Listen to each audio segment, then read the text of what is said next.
Mis queridos amigos y hermanos, sean todos bienvenidos en el nombre de nuestro Señor Jesucristo a una nueva entrega de este su comentario al texto bíblico sobre el cual la lección de la escuela sabática está basada. Y es para nosotros un privilegio concedido por el cielo acompañarle a usted a través de una lectura comentada del texto bíblico para que usted pueda, por ayuda del Espíritu Santo, desarrollar su propia mirada al texto bíblico, guiada y orientada por Dios, de manera que Dios cumpla en su vida la promesa del pacto eterno de hacerse conocido a todos individualmente, desde el más grande hasta el más pequeño de ellos. Antes de orar y disponernos a comentar la Sagrada Escritura en esta ocasión, sencillamente queremos hacer dos cosas. Uno, un recuerdo. Dos, un anuncio. Recuerdo, número uno. Recordamos que este comentario grabado tiene un complemento en vivo que realizamos cada día de sábado a las 7:30 de la mañana, hora de Venezuela, y en este momento, hora del este de los Estados Unidos, sábado a las 7:30 de la mañana, para que si hay alguna pregunta o inquietud, usted pueda compartirla en vivo con nosotros día sábado a las 7:30 de la mañana. Y aparte de esto, queremos anunciar que en el nombre del Señor Jesucristo hemos decidido, este servidor y mi esposa, comenzar un programa en vivo que vamos a realizar el día jueves, cada día jueves en vivo a las 10 de la noche hora de Venezuela, que sería 9 de la noche hora Colombia, hora Perú, 10 de la noche hora de Venezuela, y este programa se titulará Orando en Familia. Así que hemos decidido sencillamente orar y compartir uno que otro principio bíblico inspirado sobre el hogar, su manejo, su cuidado, y orar juntamente con usted en familia. Así que acompáñenos con sus peticiones, sus comentarios, alguna que otra pregunta, y estaremos muy contentos y agradecidos con nuestro Padre Celestial de orar junto con usted y su hogar. En el nombre del Señor, así será. Vamos entonces a orar antes de disponernos a comentar el texto bíblico, y comenzamos entonces en el nombre de nuestro Señor Jesucristo. Vamos a orar. Nuestro Padre bendito, Padre santísimo, en el nombre precioso, nombre bueno, nombre suficiente de Cristo, nuestro Señor, nos atrevemos a acercarnos delante de ti, Señor, y pedimos que tú puedas en el nombre de Jesús conducir nuestras miradas, aunque débiles y deficientes. Pon nuestras miradas en Cristo, y a través de tu palabra permítenos contemplarlo, lleno de gloria, de hermosura y de santidad, para que seamos atraídos a sus pies, Señor, y ser transformados de gloria en gloria. Te pedimos en el nombre de Jesucristo que tomes nuestros prejuicios y los pongas, Señor, de lado para ser instruidos por tu palabra. Y Padre Celestial, si hay alguien que se ha acercado a este comentario con otra intención distinta de ser instruido en la gracia de Cristo y crecer en tu gracia, Señor, por favor, Señor, transforma su corazón e instrúyelo también por el poder de tu santa palabra, Padre. Te lo pedimos, Señor, en el nombre precioso de Cristo Jesús. Amén y amén. Muy bien, mis amigos, el día de hoy estudiamos acerca de la lección titulada Una ciudad llamada confusión. Una ciudad llamada confusión, lección número 9 de nuestro presente trimestre sobre los 3 mensajes angélicos, los 3 mensajes cósmicos que se encuentran en Apocalipsis capítulo número 14, versículos 6 en adelante. Y por esa razón nosotros nos vamos a situar en esta oportunidad para comenzar nuestro comentario en Apocalipsis capítulo número 14, versículo número 8. ¿Por qué nos vamos a situar allí? Porque este es el mensaje del segundo ángel. El mensaje del segundo ángel lógicamente sigue al primero. Y esto debe ser recordado aunque parezca obvio, porque los tres mensajes angélicos son mensajes que consecuentemente, de manera lógica, se concatenan, se unen entre sí para que uno sea seguido por el otro, de manera que aceptando, recibiendo, creyendo a uno, en este caso al primero, el corazón se prepare para recibir el mensaje del segundo, y aceptando el segundo se prepara el corazón para recibir el tercero.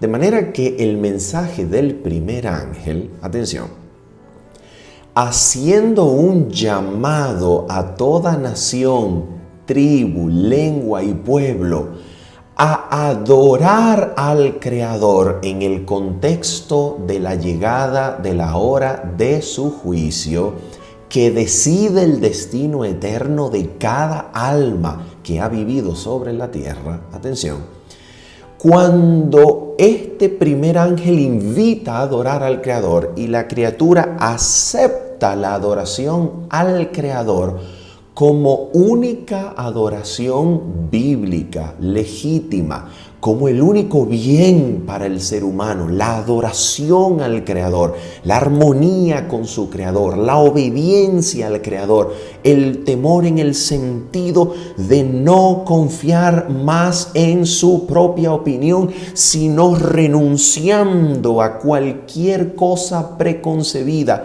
La criatura se somete voluntaria, agradecida y amorosamente a su Creador y ya no se sirve a sí misma.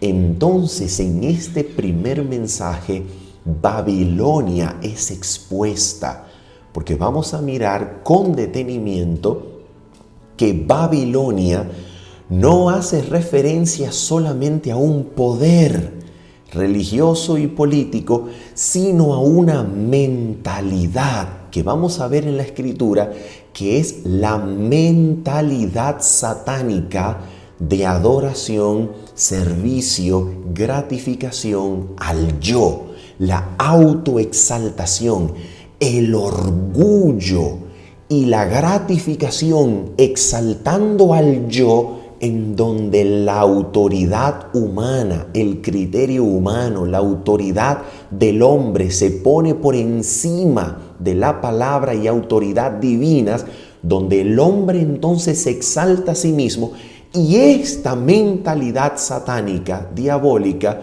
es expuesta entonces por el mensaje del primer ángel, y Babilonia, quedando expuesta delante del cielo y delante de los hombres, es hallada falta en tribunal de juicio divino, y entonces se presenta como la falsa religión caída, en donde ya no contando con el favor divino, viene a ser habitación de todo demonio, de toda impureza, y va a la perdición.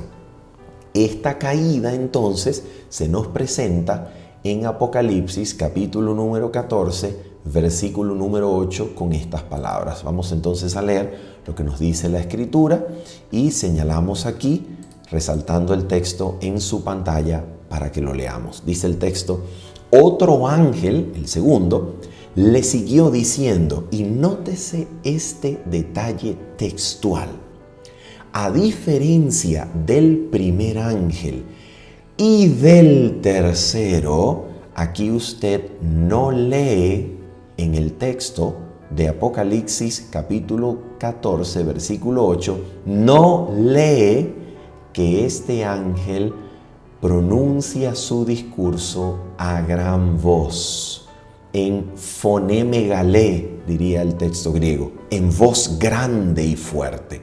A diferencia del primero y del tercer ángel, que pronuncian sus discursos a gran voz, el mensaje del segundo ángel no tiene una gran voz en este primer momento que suena su discurso. ¿Por qué razón no tiene el segundo ángel una gran voz? para anunciar su discurso.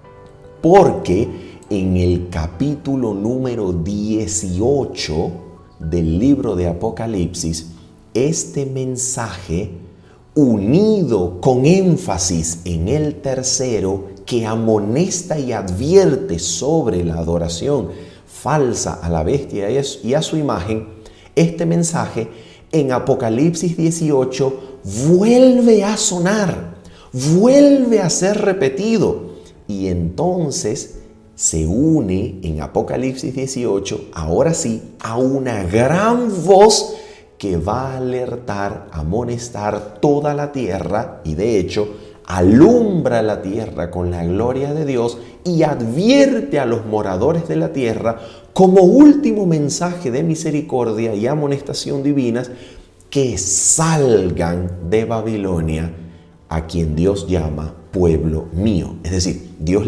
llama a su pueblo y le dice: pueblo mío, salid de Babilonia para que no seáis partícipe de sus plagas, ni bebáis de su copa, donde Babilonia beberá la ira de Dios. Entonces, por esta razón, este ángel, segundo ángel, no tiene en Apocalipsis 14 una gran voz. Quiere decir que lo que este ángel va a mencionar, vamos a leerlo aquí, noten lo que este ángel dice: ha caído, o caída es, o cayó Babilonia, ha caído Babilonia, la gran ciudad, porque ha hecho beber a todas las naciones del vino del furor de su fornicación. Quiere decir entonces que esta caída que es anunciada aquí en Apocalipsis capítulo 14, versículo número 8, va en aumento y en progresión hasta que en el capítulo número 18, Babilonia, totalmente caída, llega a ser habitación de todo demonio, de todo espíritu inmundo, y así entonces el pueblo de Dios que aún se encuentra en ella recibe el último mensaje de parte del cielo para abandonarla, de manera que no sea juzgado, de manera que no tenga parte en sus plagas, que han sido decididas en juicio para quitar finalmente su poder y acabar con el conflicto entre Cristo y Satanás.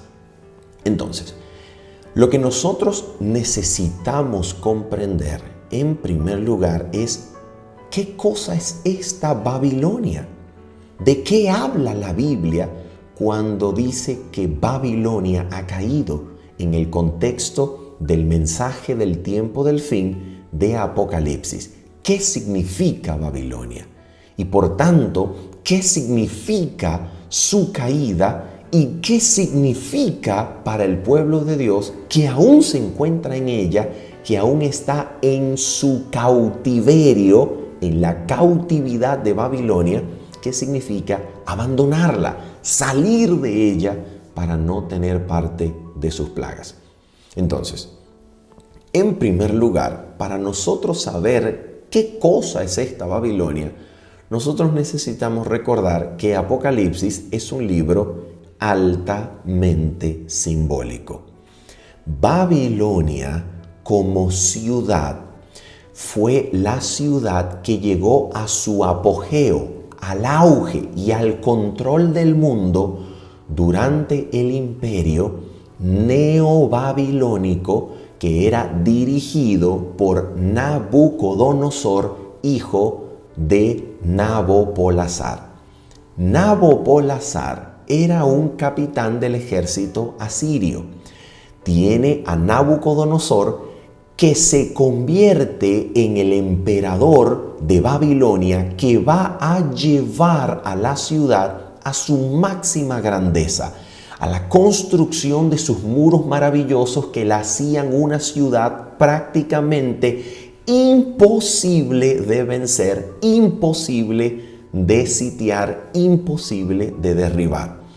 Babilonia entonces fue la ciudad que en el siglo VI antes de Cristo, con su poder y ejército, invade Jerusalén, destruye el templo alrededor del 586 a.C., destruye el templo, lleva cautivos príncipes, guardianes, gente importante y gente del pueblo común, lleva cautivos a Babilonia, y juntamente con ese cautiverio, Nabucodonosor lleva los vasos, instrumentos de adoración y servicio del culto del templo de Jerusalén, que quedó destruido juntamente con la ciudad.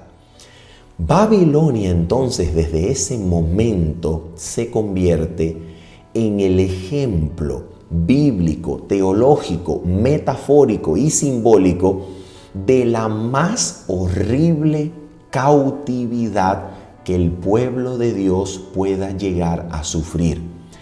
Babilonia entonces, de una ciudad real que hizo una invasión real y se llevó literalmente en cautividad a gente del pueblo judío, a gente del pueblo de Dios, llevando cautivo también instrumentos de culto del templo de Jerusalén, de ser una ciudad real que hizo todas esas cosas literales y reales, se transforma en una metáfora, en un símbolo de una cautividad mayor, espiritual, que no por ser espiritual deja de ser real, una cautividad real de la que el pueblo de Dios en los últimos días debe ser librado y que debe mantenerse libre de esta cautividad. Entonces, ¿qué cosa representa Babilonia? Para nosotros comprender qué cosa representa Babilonia, lo primero que nosotros necesitamos hacer es comprender su origen. ¿Dónde tiene su origen Babilonia? Porque mirando el origen y el comienzo de las cosas, uno puede entenderlas mejor. Uno puede mirando el origen de las cosas, saber hacia dónde va la cosa, hacia dónde se va a desarrollar y evitar el peligro de ser cautivo, presa en Babilonia. Vamos entonces a mirar dónde Babilonia tiene su comienzo, su origen, y este comienzo se encuentra precisamente en el capítulo número 11 del libro de Génesis. Pero antes de leer el capítulo número 11 de Génesis, uno no lo puede entender si no entiende en primer lugar la promesa de Dios que se encuentra en el capítulo número 9 del mismo libro.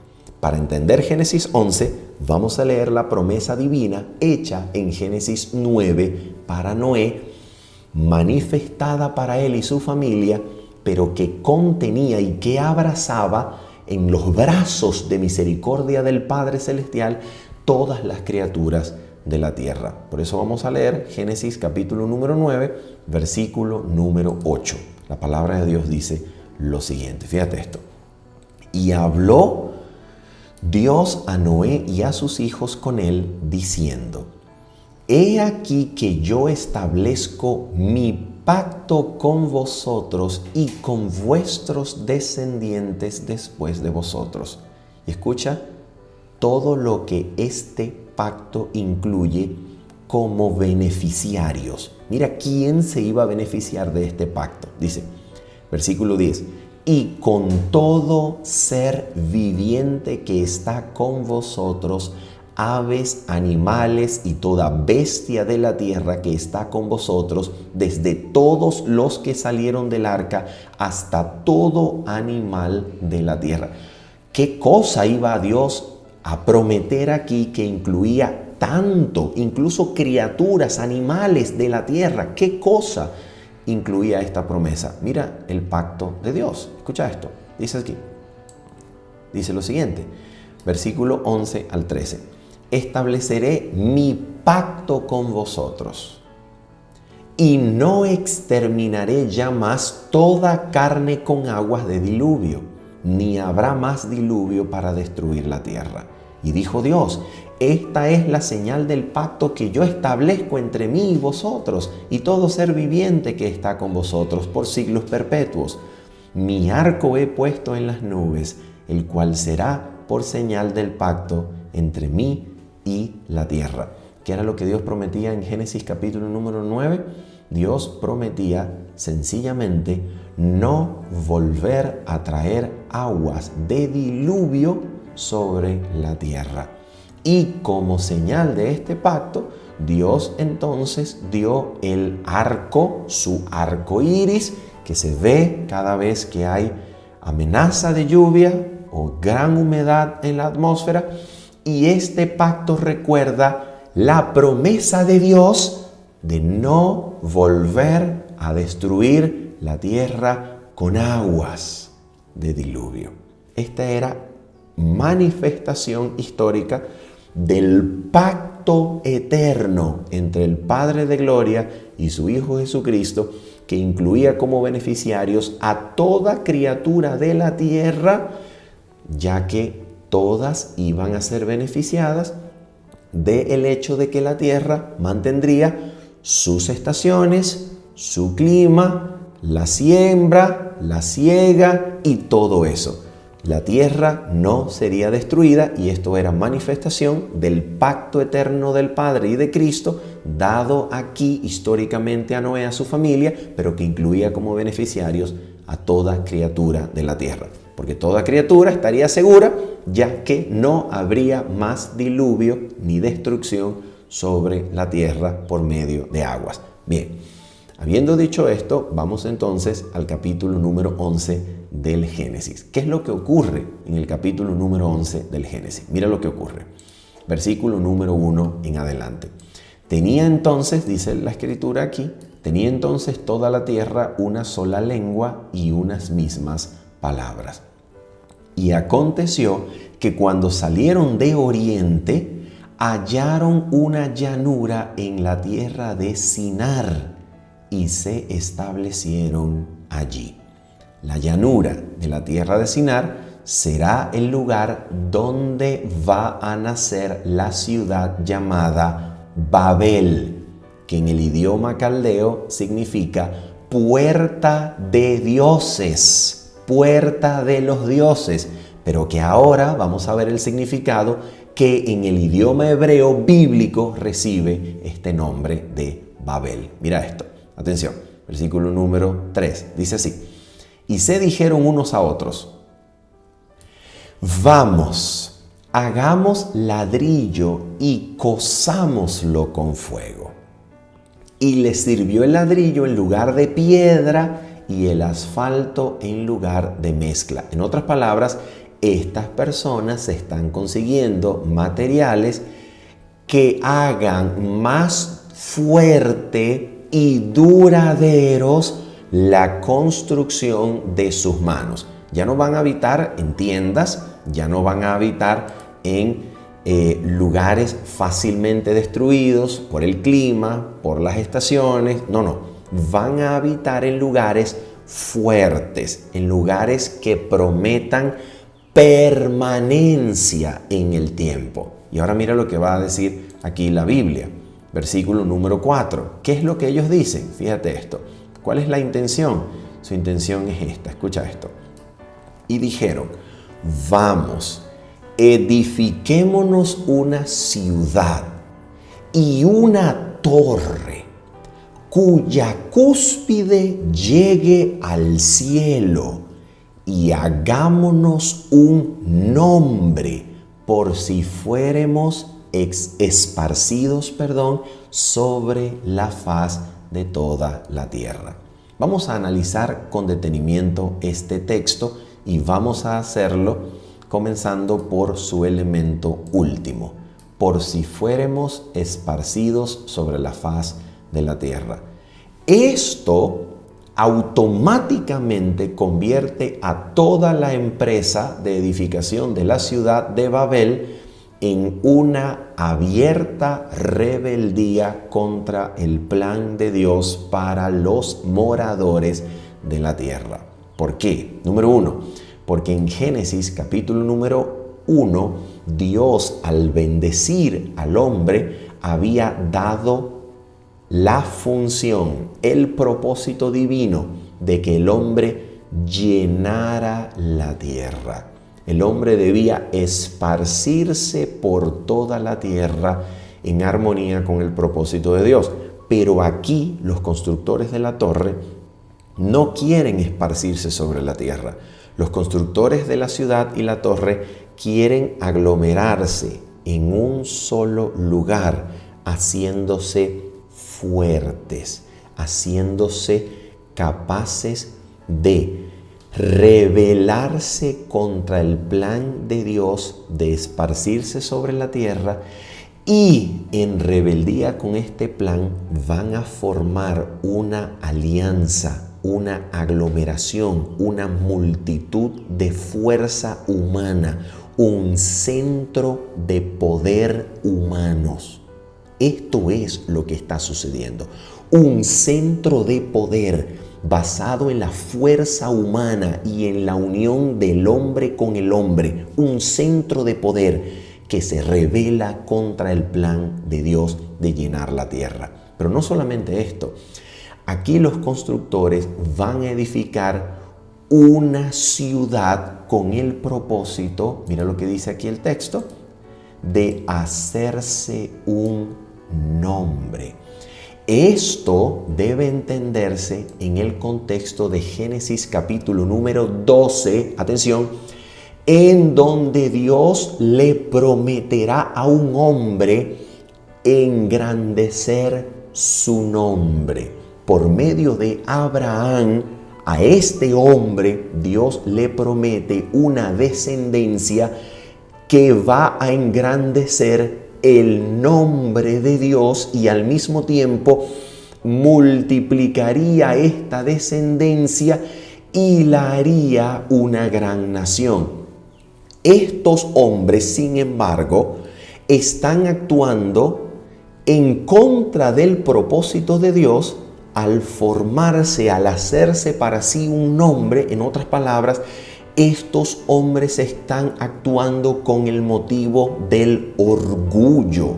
Son hombres orgullosos que quieren permanecer en el tiempo en contra del propósito y plan de Dios de llamar a un pueblo para sí. Ellos quieren, por su propia fuerza, por su humana capacidad, por su determinación, hacerse grandes, formarse un nombre, permanecer en el tiempo a pesar del propósito de Dios de llamar a un pueblo para sí. ¿Te das cuenta? Estos hombres se oponen, por tanto, a la elección de gracia de Dios, a la elección de un pueblo de Dios, y estos hombres por sí mismos, por su propia voluntad, por su propia fuerza y por su propia determinación, hacen su propio nombre para permanecer en influencia, en importancia, en el tiempo, en contra del plan de Dios.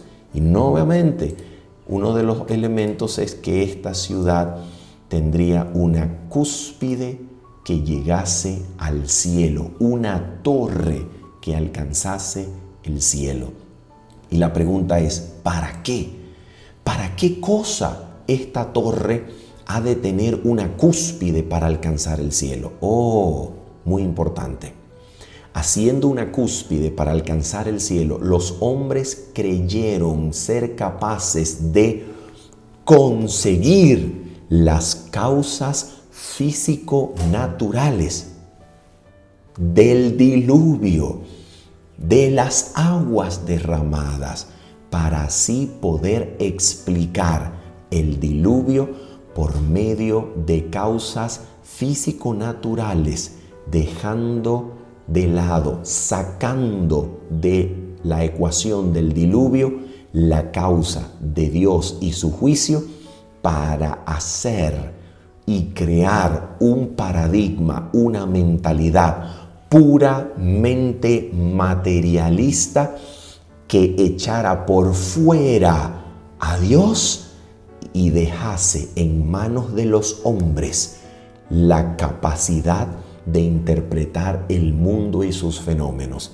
Y número 2, esta cúspide debería alcanzar el cielo para que así los hombres, si acaso Dios no cumplía su palabra de no volver a enviar aguas de diluvio sobre la tierra, y estas aguas volvían a caer, los hombres tendrían en la torre y su cúspide la salvación de los juicios divinos por medio de sí mismos, por medio de su fuerza, por medio de su humana capacidad, por medio de su forma de exaltación propia, una salvación obrada por sus propias manos, la salvación por sus obras, su humana capacidad, de manera que esta empresa babilónica es una empresa de orgullo humano que va a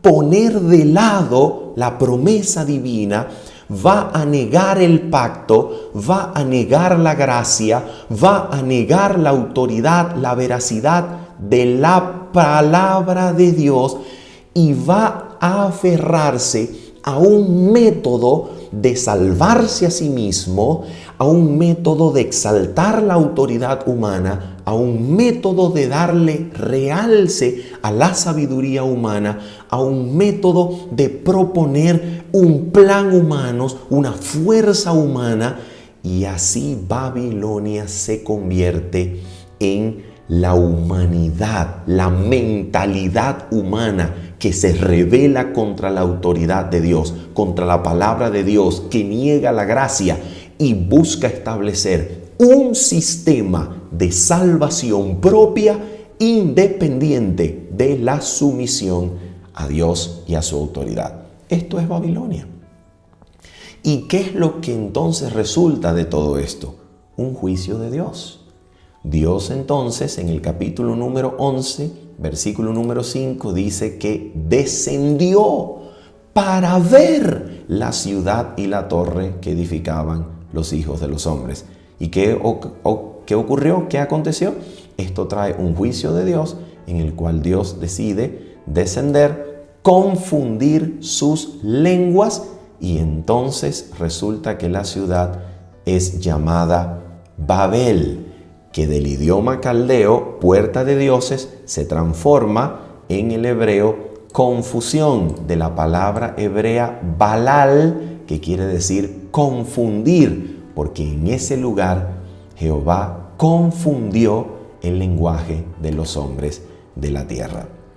Entonces, nota esto, esta empresa rebelde, esta mentalidad orgullosa, de autoafirmación, de exaltación del yo por encima de la palabra y voluntad de Dios, que rechaza la gracia, rechaza la promesa, niega la palabra y busca establecer un sistema de salvación de los juicios de Dios, salvación propia, salvación humana, independiente de la sumisión a la voluntad y promesa de Dios.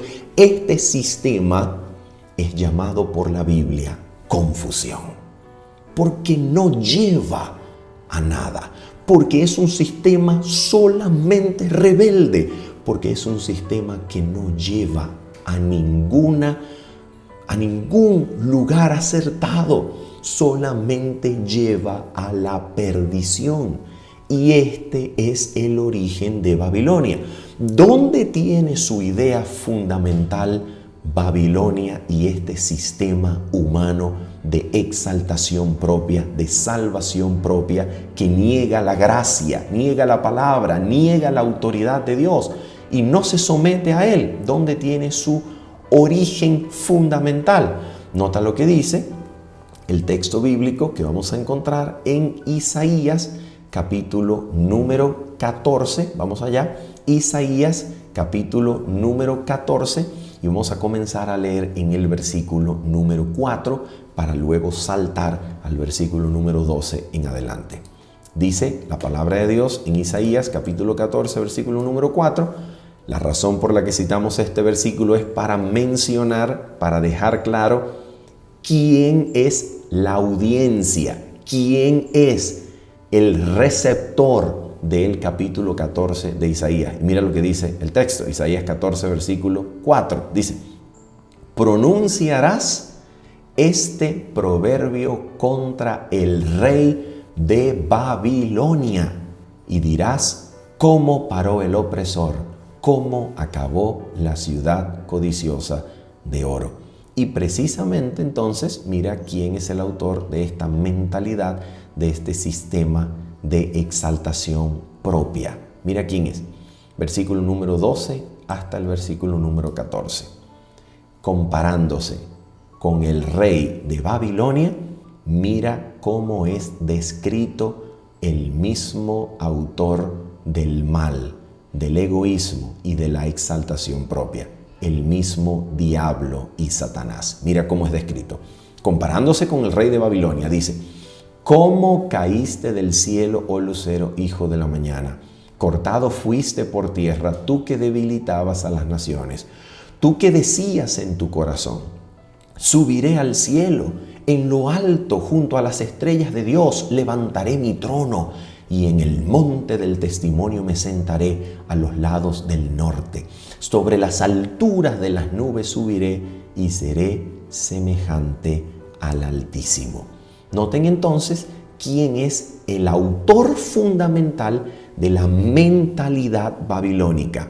Es Satanás, el autor de todo deseo, de egoísmo, de orgullo, de vanidad, de exaltación propia y de afirmación del criterio personal por encima de la palabra y de la autoridad de Dios, negando la promesa, negando la palabra, negando la gracia y estableciendo un sistema de autodeterminación, de independencia moral de Dios que no se somete a las promesas de Dios ni a su autoridad. Este sistema tiene su origen en la mente del mismo diablo y Satanás.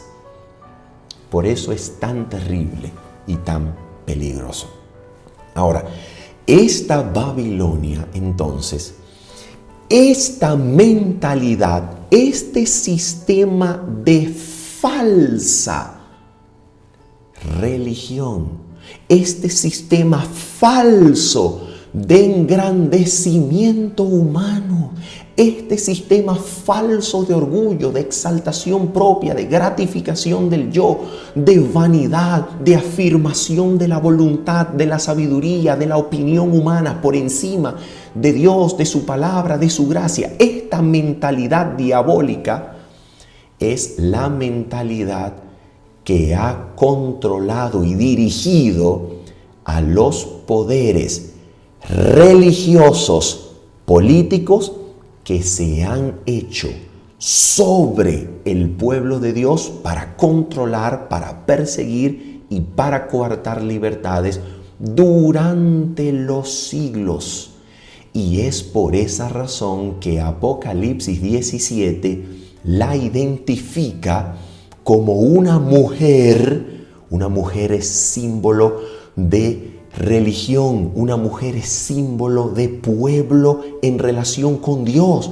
Si es una mujer pura, si es una mujer limpia, si es una mujer vestida del sol de la justicia de Cristo, es una iglesia, es una congregación, es un pueblo de Dios y para Dios puro, limpio, fiel a su Señor. Pero si es una mujer ramera, si es una mujer perdida, si es una mujer borracha, si es una mujer ebria, es una religión, es un falso sistema de acercamiento a Dios que en realidad conduce a la impureza, a la inmoralidad, a la degradación de la naturaleza humana. ¿Te das cuenta? Esta es la razón por la cual en el capítulo número 17 se la compara con una mujer ramera que ha sido desleal a Dios y ha buscado el apoyo de algo diferente a Dios, que es el apoyo, como vamos a ver, de los poderes de los reyes de la tierra. Y por eso se la describe como ramera y por eso es la madre de las abominaciones, porque este sistema de mentalidad satánica, de falsa religión, ha dominado a diferentes imperios religiosos y políticos que han controlado, que han gobernado sobre el pueblo de Dios, tratando de coartar libertades y de llevar al pueblo de Dios a la perdición.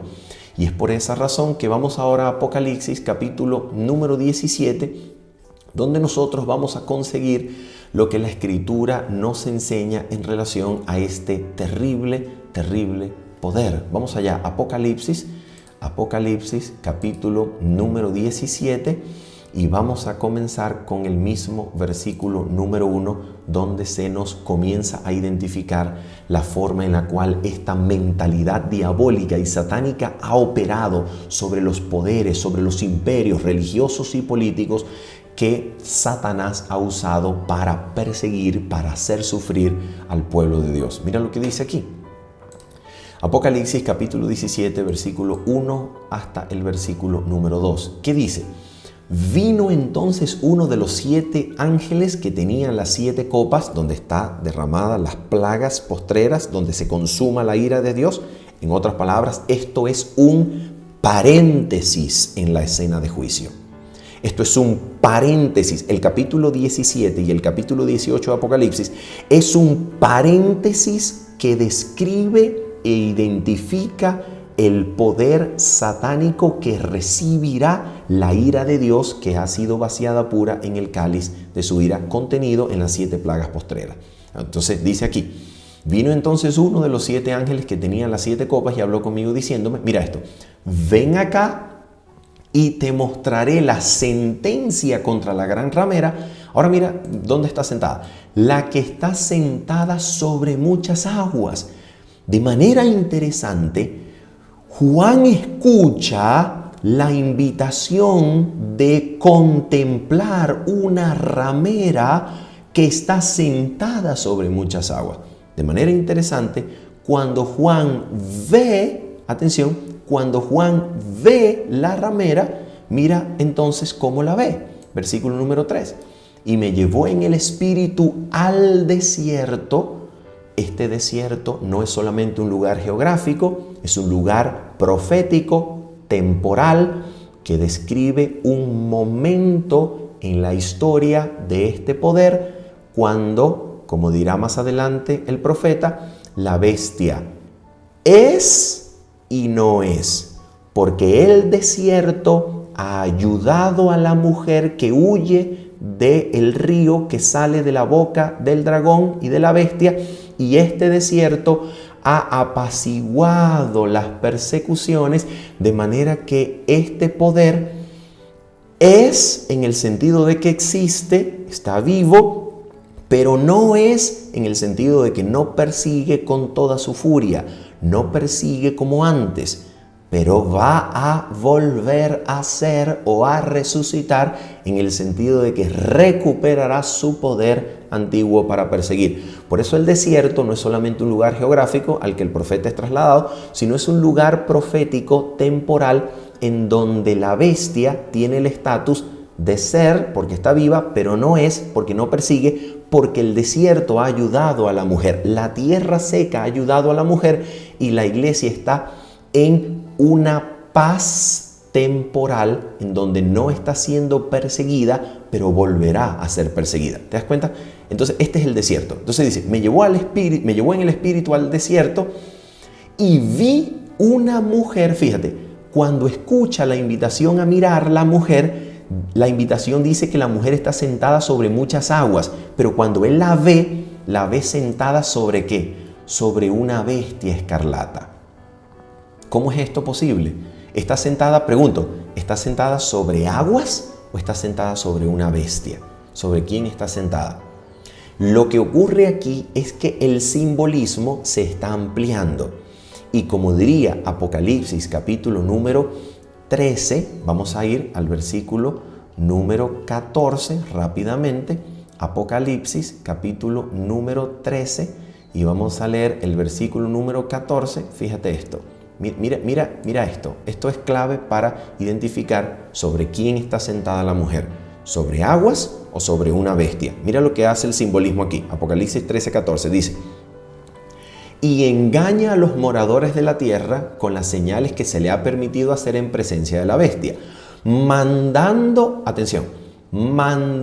a los moradores de la tierra que le hagan imagen a la bestia que tiene la herida de espada y vivió. Entonces, ¿sobre quién está sentada la ramera? ¿Sobre muchas aguas o sobre una bestia escarlata de 7 cabezas y 10 cuernos. Bueno, el versículo número 15 pone en armonía lo que hemos leído hasta el momento.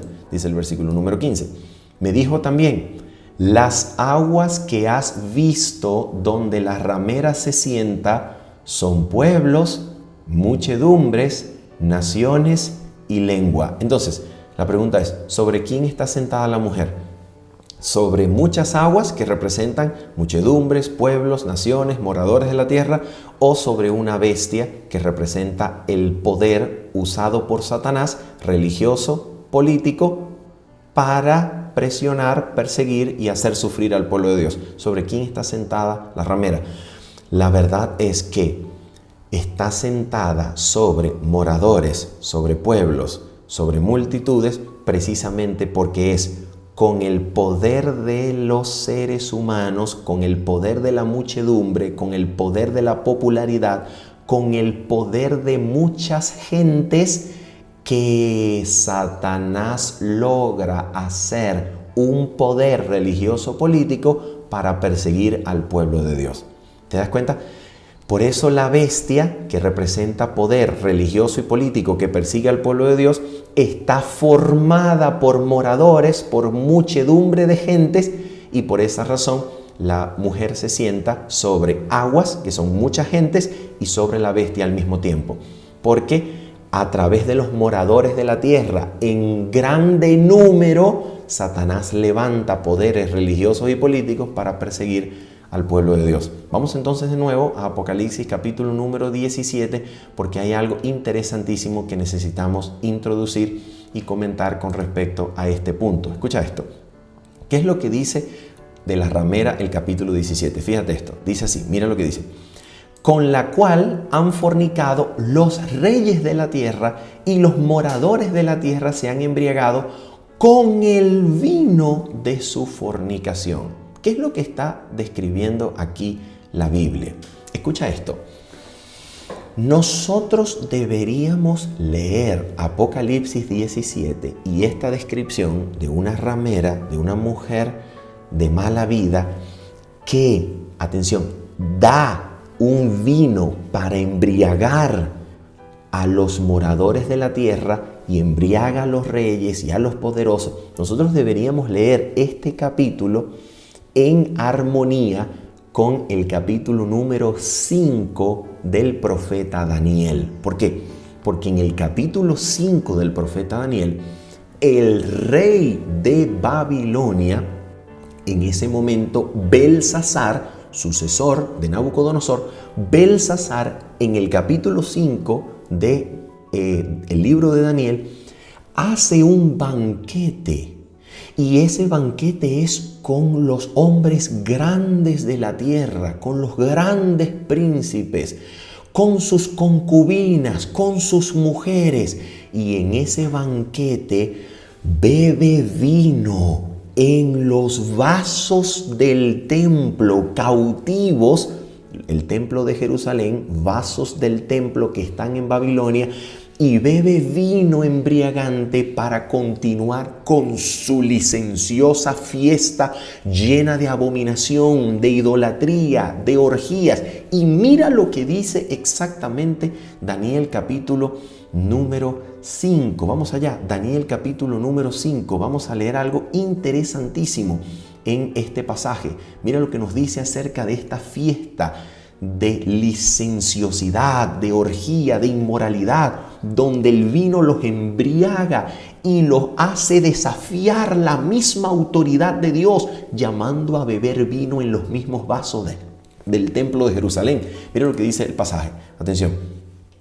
Dice esto. Miren lo que dice aquí. Versículo número 3. Daniel capítulo 5, versículo 3 y versículo 4. Dice así.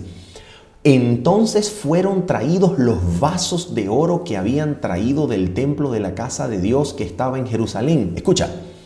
Y bebieron en ellos el rey y sus príncipes, sus mujeres y sus concubinas. Escucha lo que pasa. Bebieron vino, versículo 4, bebieron vino y alabaron a los dioses de oro y de plata, de bronce, de hierro, de madera y de piedra. ¿Te ¿Te das cuenta? En otras palabras, están bebiendo vino que los lleva a la idolatría más desafiante, porque idolatran, sirven, adoran a dioses falsos por medio de instrumentos que pertenecen al Dios verdadero, cuyo templo había sido edificado en Jerusalén. En otras palabras, el vino es un instrumento que los lleva a la idolatría, a la religión licenciosa, en donde adoran lo que no es Dios, en abierta rebeldía, soberbia y oposición al Dios del cielo. Y todo esto, mis amigos y hermanos, los lleva a desafiar, según el capítulo número 5 de Daniel, al Dios Santo, que no aprueba, que no sentencia su aprobación sobre estas prácticas de adoración, donde la licencia, la inmoralidad, la sensualidad, la orgía, el deseo, la esclavitud de las pasiones es lo que reina, mientras se practica religión desenfrenando las pasiones y deseos humanos para pervertirse en la más terrible idolatría, donde se exalta los deseos humanos, el sentimiento humano, donde se desata la inmoralidad. Los deseos y pasiones controlan, degradando el cuerpo, mientras que se adora y se sirve a un supuesto Dios. ¿Te das cuenta? Es un desafío a la verdadera religión. La verdadera religión, según el capítulo número 5 de Daniel, es la del Dios Santo, que da sabiduría, un Dios que santifica, un Dios cuyo pacto retira y libra del pecado. Pero Babilonia promueve un Dios que da licencia a las pasiones y deseos más degradantes, más inmorales, y emborracha con el vino de la idolatría, la exaltación del yo, del deseo propio, la exaltación de todo lo que no sea Dios, de la idolatría, de imágenes, de piedra, de oro, de plata, de lo que sea, y exalta todo eso mientras se profesa servir a Dios. ¿Te das cuenta? Y es por esa razón, precisamente por esa razón, que nosotros tenemos en Apocalipsis 17 que este sistema ha embriagado a toda la humanidad, ha embriagado a los reyes de la tierra, ha embriagado a las naciones, y por eso Dios manda a salir de él. Y ahora vamos a mirar lo que nos dice entonces Apocalipsis capítulo número 17 sobre la identidad de este sistema, de esta falsa religión, de esta falsa adoración, de esta mentalidad satánica orgullosa de exaltación propia que esclaviza a los hombres y a través de la religión les promueve la exaltación de sus deseos, de sus pasiones, la licenciosidad, la inmoralidad. Mira lo que dice sobre la identidad de esta falsa mentalidad satánica, de este terrible sistema. Mira lo que dice Apocalipsis capítulo 17. Mira lo que va a decirnos aquí. Escucha esto. Y el ángel me dijo, versículo 7 en adelante, dice lo siguiente. Y el ángel me dijo, ¿por qué te asombras? Yo te diré el misterio de la mujer y de la bestia que la trae, la cual tiene las 7 cabezas y los 10 cuernos. La razón por la cual estos 10 cuernos se presentan sin diademas es porque aún no han recibido autoridad, no han recibido reino. Por tanto, el poder se centra en las cabezas. ¿Qué cosas son las cabezas y los cuernos? Vamos a mirar lo que nos dice entonces el libro de Apocalipsis, versículo número 9 en adelante. Dice así, escucha esto.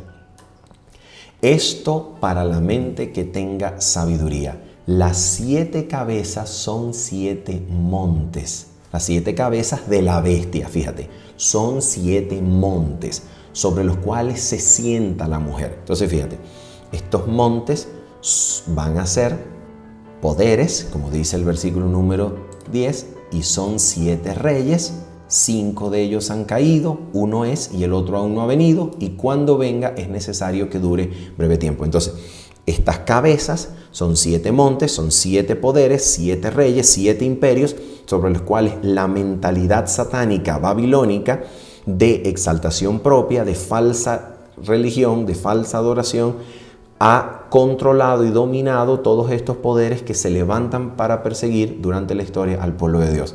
¿Quiénes son estos 7 y por qué razón la Biblia los describe de esta manera? Escucha, versículo número 11. La bestia que era y no es, fíjate, es también el octavo y es de entre los 7 y va a la perdición. Vamos a ver cómo cuadra toda esta descripción en la historia profética revelada por las Sagradas Escrituras. Fíjate esto. Aquí tenemos nosotros un ciclo de 7, ¿ok? Un ciclo de 7. Son 7 reyes, son 7 montes, 7 poderes que Satanás ha utilizado como sus instrumentos religiosos, políticos para perseguir y llevar en cautividad al pueblo de Dios. 7 poderes religiosos, políticos. Entonces, esto es un ciclo de 7, ¿ok? Y dice que el octavo es de entre los 7. ¿Por qué razón? Porque en un ciclo de 7, atención, esto es muy importante, en un ciclo de 7, el octavo es el mismo primero. Vamos a dar un ejemplo con la semana. La semana es un ciclo de 7 días, ¿ok? Comienza con el primer día de la semana y continúa hasta el séptimo.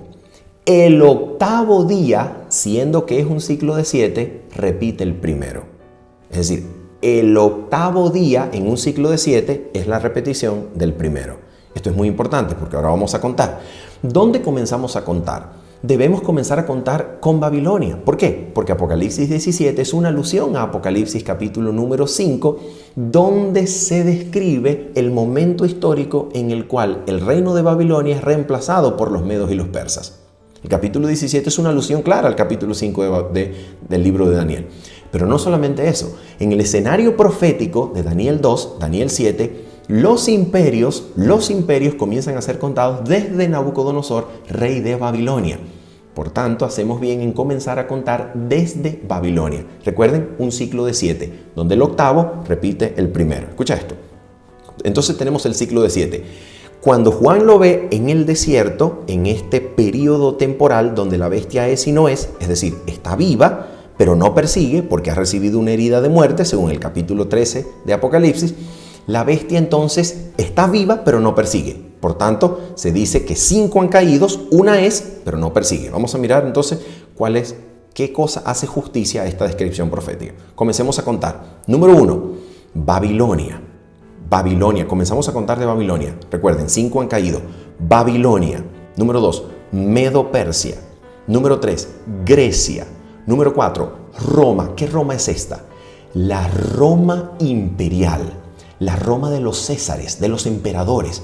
La Roma que llegó a controlar el pueblo de Dios desde el año 63 a.C. con Pompeyo, y la Roma que crucificó a Jesucristo en el año 31 de nuestra era, la Roma imperial. 4, pero dice que 5 han caído. Entonces, esta Roma imperial es seguida por Roma religiosa política, la Roma papal, la Roma que toma el control del mundo en la Edad Media.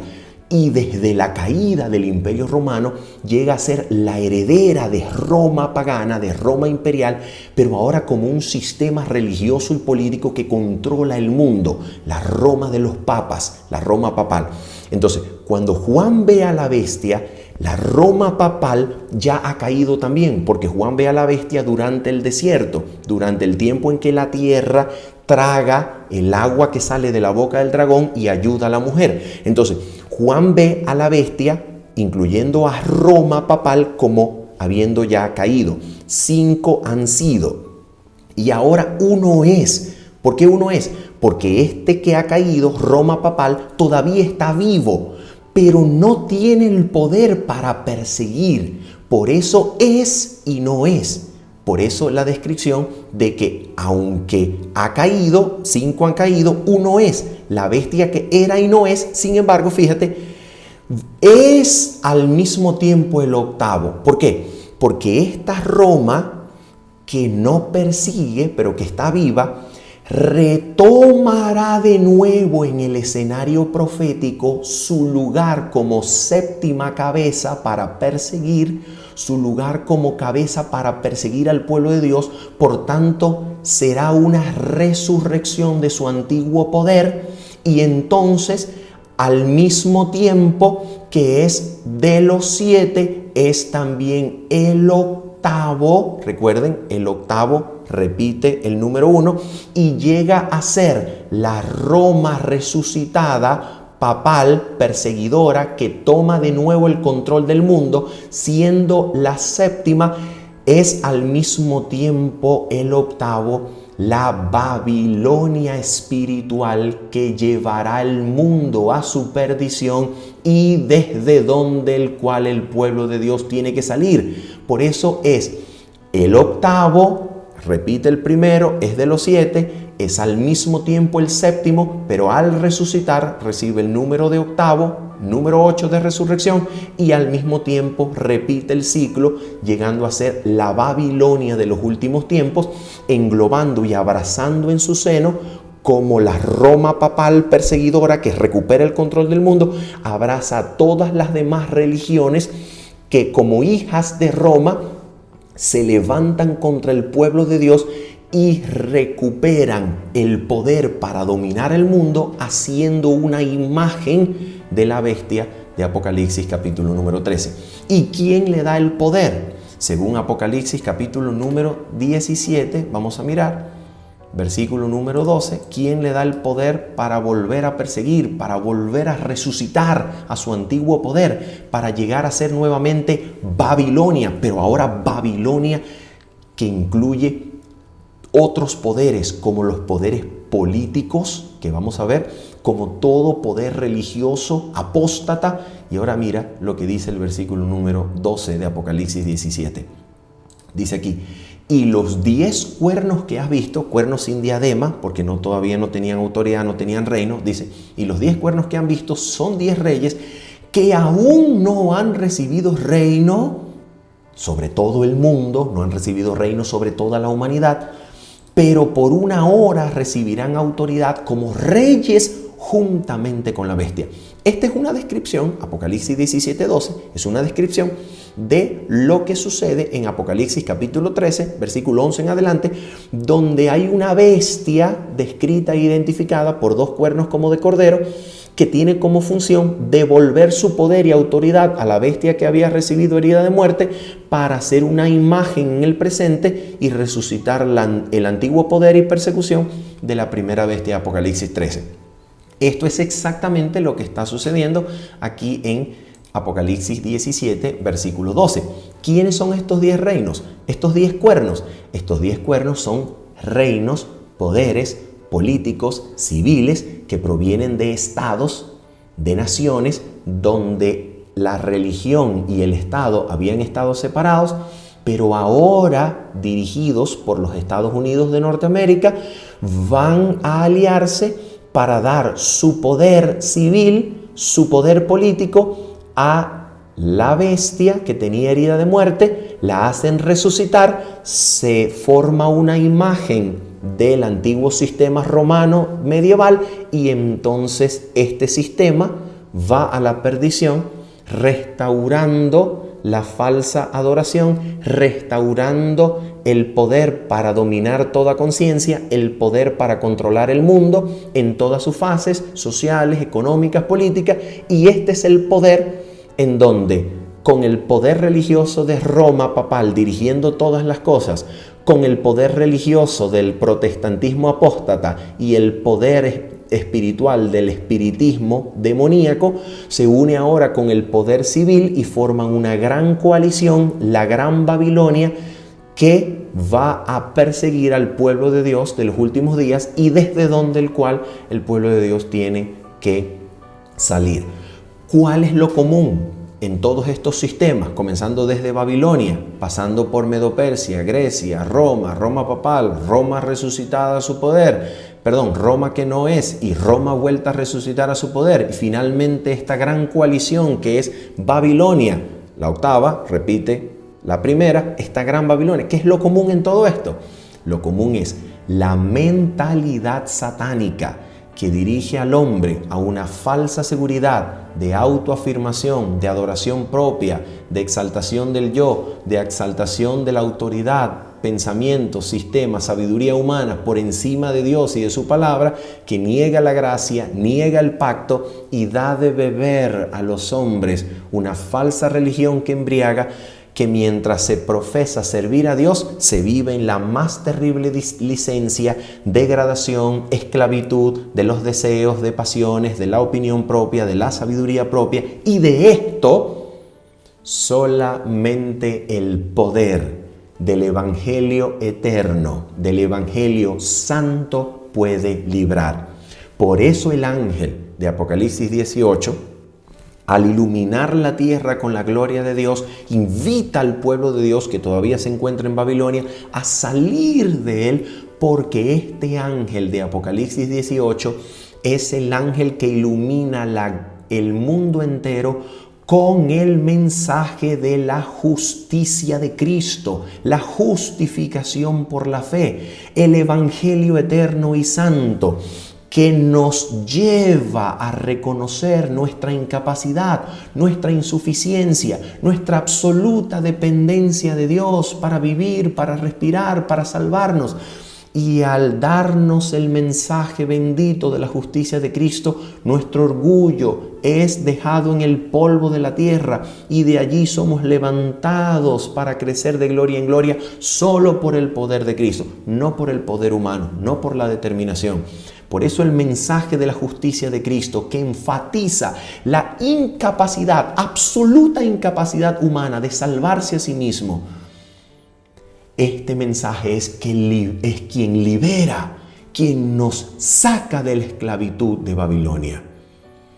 Al creer que solo Cristo puede salvar, al llevarme a una dependencia absoluta de Cristo y no a la exaltación propia, y no al amor propio, y no al orgullo, y no a la afirmación del yo, y no a la exaltación de mi sabiduría, de mis opiniones, y no a la falsa religión. Al darme a mí la verdadera comprensión de que Cristo y solo Cristo puede salvarme. Solo Cristo obrando en mí y su Espíritu y su sangre y su Santo Espíritu me libra de la esclavitud de mis deseos, de mis pasiones, de la esclavitud del orgullo, de la esclavitud de mi ira, de la esclavitud de todo pecado. Entonces este mensaje puede librarnos de Babilonia y de su dominio. Por eso el mensaje del tercer ángel, el mensaje del ángel de Apocalipsis 18, que se une con poder al ángel de Apocalipsis capítulo 14 y llena de gloria la tierra, este mensaje de la justicia de Cristo, este es el único mensaje que puede librarnos, protegernos y mantenernos libres de Babilonia y sus tentáculos satánicos que se han esparcido por toda la humanidad, sumergiendo a la humanidad en esta falsa adoración, en esta falsa religión, en este falso sistema. Por eso, mis amigos y hermanos, el mensaje de la justicia de Cristo es tan, pero tan importante, tan relevante y tan presente en este tiempo final. Habiendo dicho esto y esperando que usted haya sido edificado, haya sido construido en el nombre de Dios, de gloria en gloria, en la gracia de Cristo, nos despedimos de ustedes en esta oportunidad recordándole dos cosas. Programa en vivo el día jueves a las 10 de la noche, hora de Venezuela, para orar en familia, y el día sábado también en vivo para repasar, comentar el texto bíblico de la lección de la Escuela Sabática totalmente en vivo. Que el Señor le bendiga y le guarde. Bendiciones. Chao, chao.